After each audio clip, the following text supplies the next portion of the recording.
Muito obrigado, Sr. Presidente. Queria naturalmente começar por saudar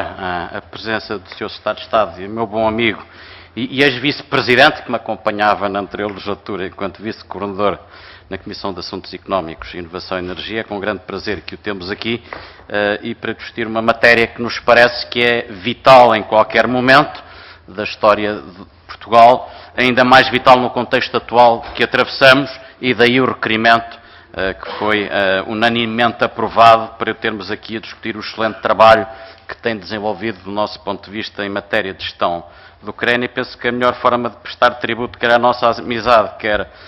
o reconhecimento que fazemos do excelente trabalho desenvolvido, é não abrandar nos graus de exigência e de profundidade com que procuro pautar-me nesta casa e também na apreciação desta matéria. Desde logo, começando por sublinhar realmente o excelente desempenho em matéria de execução. Eu próprio, enfim, alertei em devido tempo que o arranque da execução do Ucrânia foi preocupantemente baixo nos seus momentos iniciais e verdadeiramente, honra seja dita, enfim, comparando com as curvas homólogas, isto é o que aconteceu no terceiro QCA, retomámos o bom caminho a partir de 2010. Isto também para não ter problemas nenhuns de admitir que também no anterior governo houve, felizmente, a partir de 2010, uma inflexão que é de saudar, mas que foi continuada e muito bem ao longo de 2011, terminando com um objetivo que era ambicioso, que eu próprio aqui sugeri que fosse adotado, de uma taxa de execução de 40%, o que significa, se continuarmos na tal cadência que o Sr. Secretário de Estado aqui apresentou, de cerca de 3.500 milhões de euros de fundos estruturais aplicados por ano, tudo felizmente acabará em bem em 2013 e posteriormente em 2015, sem perdas de fundos comunitários, e acho que todos estamos de parabéns por essa trajetória de alguma forma ter sido invertida. Ainda assim,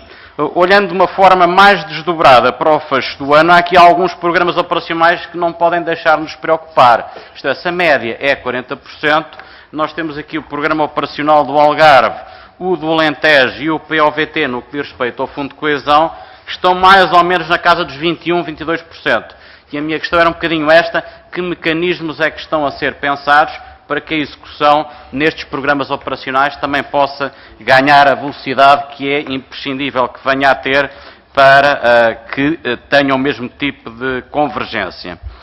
A segunda questão que queria colocar-lhe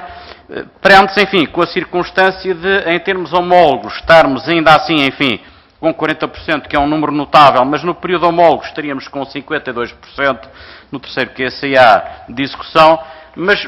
paradoxalmente a taxa de compromisso que temos de 81% é superior à que tínhamos no período homólogo. Isto levanta o tal problema da operação de limpeza, isto é, não podemos ter projetos aprovados não executados a empatar a aplicação de fundos estruturais noutro tipo de projetos e, portanto, eu sei que o Sr. Secretário de Estado tem isso como uma preocupação central. O que eu lhe perguntava, à luz destes números, realmente há uma enorme discrepância entre taxa de compromisso e taxa de execução, e perguntava se lhes podia detalhar um bocadinho melhor exatamente como é que esta operação de limpeza vai acontecer o mais depressa possível, para que possamos ter novos projetos a arrancar e não temos projetos que penduram, eventualmente outros projetos que esses sim teriam condições para se poder vir a concretizar em tempo útil. A terceira questão que eu lhe queria colocar prende-se com o fenómeno do spillover. Eu sempre fui pessoalmente muito cético relativamente a esta matéria, porque me pareceu, enfim, uma invenção, sobretudo portuguesa. Não há outros países que tenham adotado este tipo de lógica. Certo é, enfim, que aceite pela própria Comissão Europeia, mas que não deixa de ser uma espécie de Robin dos Bosques invertido. Isto é, tirar dinheiro às regiões mais pobres, transferindo para as regiões mais ricas, admitindo que por efeito difusor isso beneficia as regiões mais pobres do país. É verdade que a cadência de crescimento do spillover tem diminuído e, a meu ver, bem. Portanto, ela cresceu muito no início. Penso que à data estará confinada, em termos de compromisso, em cerca de 190 milhões de euros. O que eu lhe queria perguntar é se podemos ter a garantia de que haverá um escrutínio muito apertado para que, haver mais spillover, ele só corresponda de facto àqueles projetos que inequivocamente possam traduzir-se no dito cujo eventual efeito difusor, previamente validado até com as regiões mais pobres, que vejam nisso uma mais-valia para essas mesmas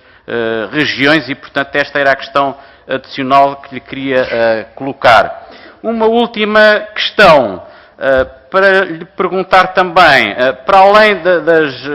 das medidas já anunciadas e, a meu ver, muito positivas, da alocação de 60 milhões de euros para micro, pequenas e médias empresas situadas em territórios de baixa densidade e que, numa perspectiva de defesa da coesão territorial, devem, por isso mesmo, ser especialmente acarinhados e, porventura, não concorrerem em condições que são de manifesta desigualdade com outro tipo de promotores ou de projetos, que outras medidas estão pensadas, eventualmente, na reprogramação estratégica do CREN, justamente para reforçar esta vertente da coesão territorial. E se o Presidente me permitisse, o tempo subjante, eu